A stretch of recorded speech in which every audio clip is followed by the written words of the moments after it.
नमो तस्स भगवतो अरहतो सम्मा सम्बुद्धस्स।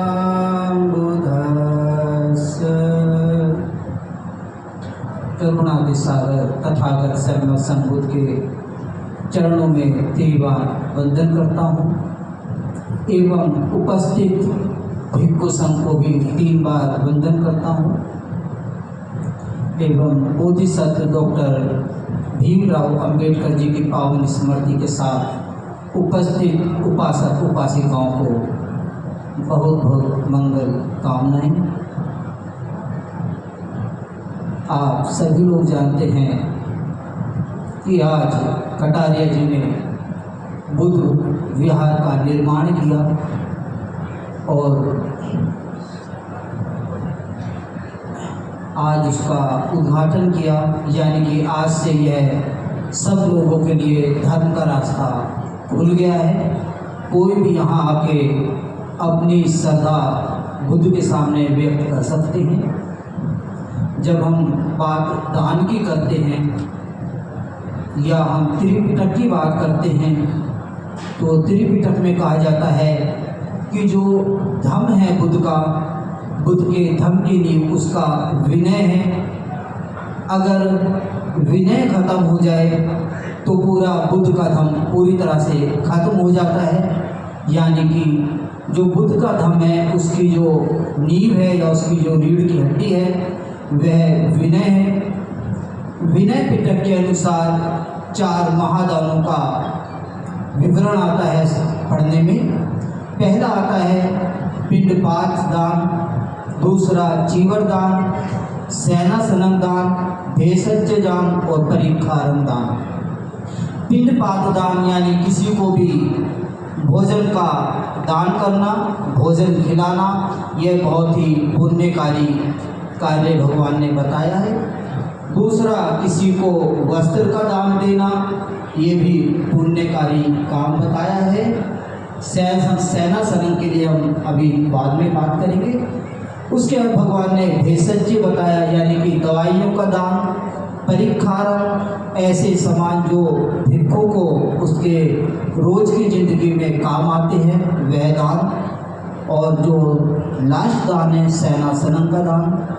सेनासनम बोलते हैं जहाँ भिक्षु रहता है उसके भिक्षु के रहने के स्थान को हम सेनासनम कहते हैं। अभी भंते जी ने अनाथ पिंडक के बारे में बताया। भंते जी ज़्यादा समय नहीं लेंगे, छोटा सा ही देंगे। केवल आपको ये बताएंगे कि जो आपने विहार दान दिया इसका लाभ एक्चुअली में मिलता कैसे है। केवल ये कह देना कि हमने विहार बना दिया, किसी ने अनाथ पिंडिक का काम कर दिया, इससे काम नहीं चलता।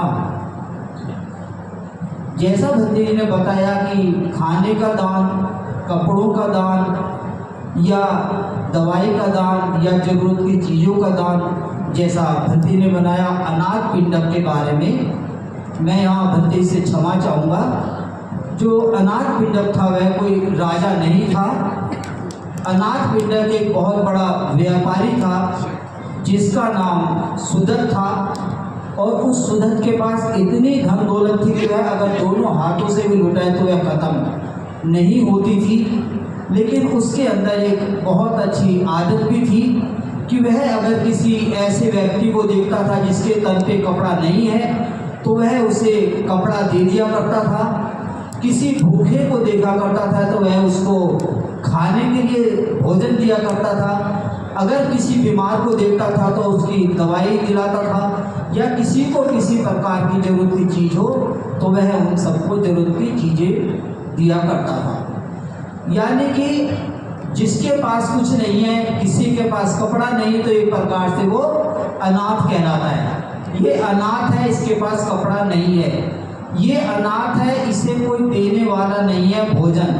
ये अनाथ है, इसका कोई बीमारी का या उसका कोई इलाज नहीं करवा सकता। तो जो अनाथ पिंडक बना, जो सुदत था, जो सेठ था, व्यापारी था, वह यह सब काम करता था। यानी कि किसी को कपड़ा देना, भोजन देना, उसकी देखभाल रखना, उसकी बीमारी में उसका साथ देना, यह काम वह बहुत ज़्यादा समय से करता हुआ आ रहा था। इस वजह से लोगों ने उसका नाम अनाथ पिंडक रख दिया। पिंडक मतलब उनको देने वाला। पिंडक होता है जो आपका संरक्षण करता है, जैसे हम कहते हैं पिंड पात, यानी कि जो हमें खाना देता है। उसी तरीके से जो अनाथ पिंडक, पिंडक मतलब दान करने वाला, अनाथ लोगों को दान करने वाला, इसलिए उसका नाम पड़ा अनाथ पिंडक। एक बार की समय है कि वह अपनी बहन के घर रुका हुआ था और उसकी बहन के यहाँ पे उसके जो बहन के पति थे, उन्होंने भोजन दान का एक प्रोग्राम रखा हुआ था। भिक्षु संघ को भोजन दान देना था। जब अनाथ पिंडक अपने वहाँ बहन के घर पहुँचा तो उसने देखा कि यहाँ पे बहुत ज़ोरों से जो है भोजन की तैयारियाँ चल रही हैं।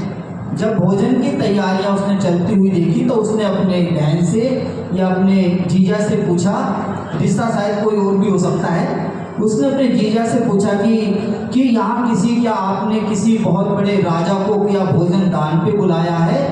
तो उन्होंने कहा नहीं, हमने तो किसी राजा को भोजन दान के लिए नहीं बुलाया। तब उन्होंने कहा कि फिर इतना सारा भोजन किसके लिए बन रहा है, इतना स्वादिष्ट भोजन किसके लिए बन रहा है? फिर उसने बोला क्या कोई नगर का बहुत बड़ा सेठ आने वाला है? तो उन्होंने कहा कि नहीं, कोई सेठ भी नहीं आने वाला है। तो जो सुदक था उसकी इतनी ज़्यादा जिज्ञासा बढ़ गई कि आखिर इतना स्वादिष्ट भोजन और इतना सारा भोजन बनाया किसके लिए जा रहा है? तब उसने अपने जीजा जी से पूछा कि मुझे समझ में नहीं आ रहा है, मैंने पूछा भी है, कोई मुझे बता नहीं रहा कि इतना स्वादिष्ट भोजन और इतना ज़्यादा भोजन किसके लिए बना रहा है। जब उसने बताया कि इस लोक में एक बुद्ध हुए हैं जो सम्यक संबुद्ध हैं और आज उनको हमने भोजन दान के लिए बुलाया है, इसलिए हम यहाँ पे भोजन दान की तैयारी कर रहे हैं।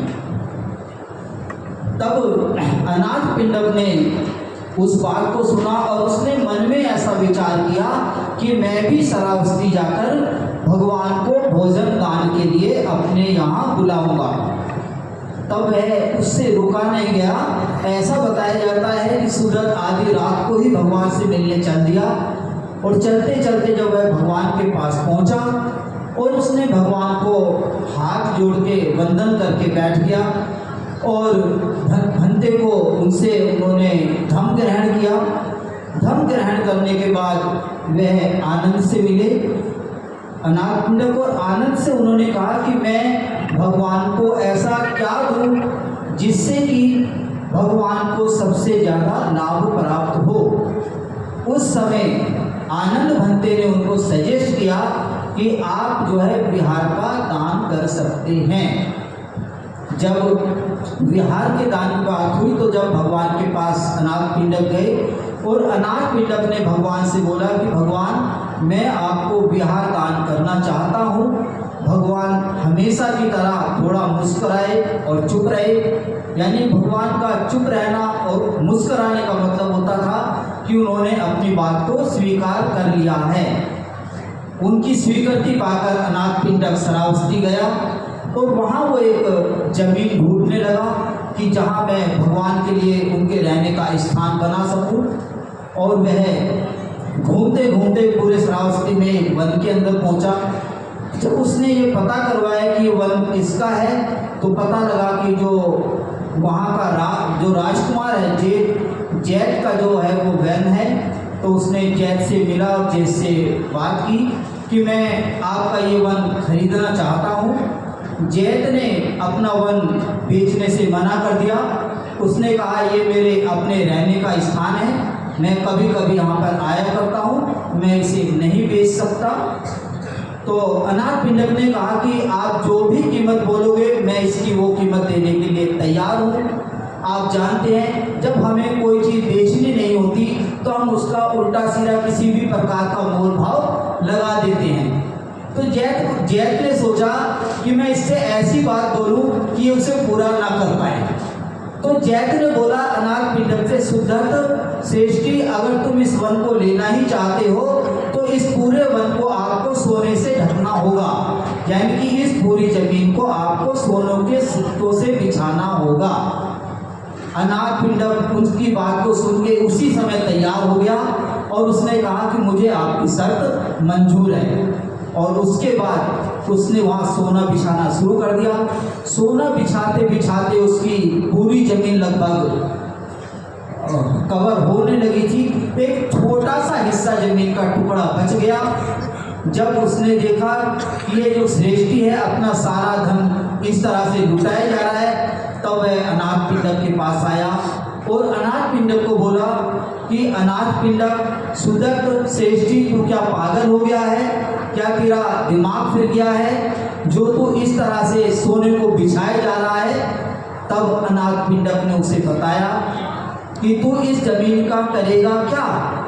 जो इतना सोना बिछा के तू जमीन को खरीदा है, जमीन का करेगा क्या? वहाँ जो अनाथ पिंडक है बताता है बुद्ध विहार का मतलब क्या होता है।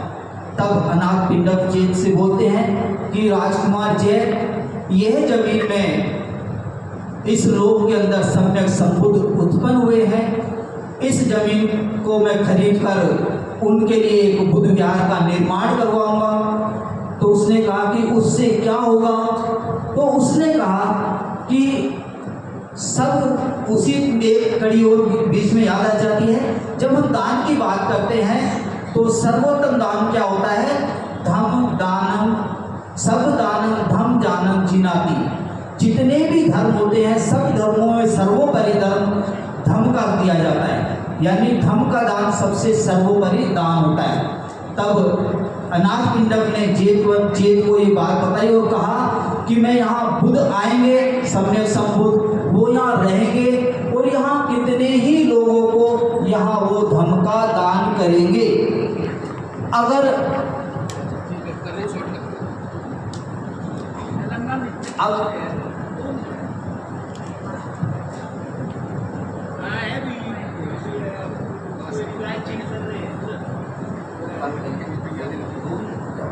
ने बताया कि यहाँ सम्यक संबुद्ध आएंगे और यहाँ वो धम देशना देंगे और धम को सुनकर ना जाने किसी आदमी के अंदर धम का संवेग उठे और वह अनंत हो जाए। अगर वह धम का श्रवण करता है और अनंत हो जाता है तो इसका सीधा सीधा फल विहार दान करने वाले को जाता है। इस बात को सुनकर जैतवन को एकदम से होश आया और उसने कहा कि जितनी जमीन पर आपने सोना बिछा दिया और बाकी की जो जमीन है वह मैं अपनी तरफ से दान करता हूँ। तो उसने किसी प्रकार का उससे शर्त नहीं लगाई थी, बल्कि उसने उस जमीन को दान दिया और उस दिन से वह जमीन जैतवन के नाम से जाना पड़ी। जैसे भैया ने बताया अनाथ पिंडिकस आराम, यानी जैतवन का जो अनाथ पिंडिक था उसने उसको दान किया। समय की अवलंब है, भंते जी को बता गया है कि समय ज़्यादा हो गया, तो भंते जी अपनी बात ही विराम करते हुए आपको बता देते हैं कि जो विहार का दान दिया है, इस विहार के दान का केवल एक ही समय फायदा होगा, वरना इसको देने का फायदा नहीं होगा। इस विहार को देने का तभी फायदा है तब महामंगल की एक गाथा को याद रखा जाए। समन्नानम च दसनम एतम मंगल मुक्तमं। श्रवणों का समय समय पर दर्शन करना, साथ साथ धम देशना का होना। अगर इस विहार में समय समय पर धम देशना होती है तभी इस विहार के होने का मतलब है, वरना विहारों की कमी नहीं है, विहार बहुत है। अगर आपने विहार बनाया है तो समय समय पर भिक्षु संघ को बुलाइए, भिक्षु संघ से यहाँ धम देशना कीजिए।